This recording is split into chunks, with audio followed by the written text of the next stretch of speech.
এই ছেলেটির নাম রোহিত। রোহিত একটি রুম কেনে। রুমটি ছিল খুব ছোট, কোনো ফার্নিচার রাখার জায়গা ছিল না, তাই ডেকোরেশন করার প্রয়োজন পড়ে। একজন ইঞ্জিনিয়ার ডাকেন।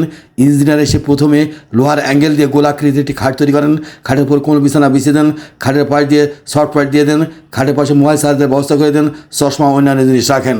তারপরে ইঞ্জিনিয়ার খাটের উপর থেকে যাতে মেঝে না পড়ে দেয় সে ব্যবস্থা করে দেন। খাটে ওঠার জন্য সিঁড়ি তৈরি করেন, সিঁড়িতে ডয়ার তৈরি করেন, প্রত্যেকটি ডয়ারে প্রয়োজনীয় জিনিসপত্র রাখেন এবং তার ভিতরে ঢুকাইয়ে দেন।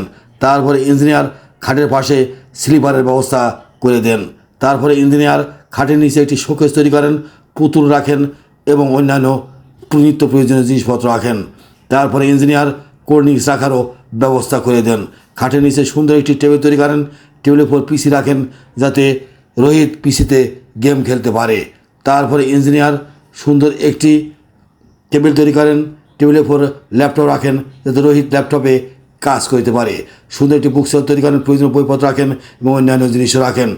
তারপরে ইঞ্জিনিয়ার সুন্দর একটি আলমারি তৈরি করেন, আলমারির ভিতরে জামাকাপড় রাখেন, রেপ রাখেন এবং অন্যান্য জিনিসও রাখেন। তারপরে আলমারিটি আটকিয়ে দেন।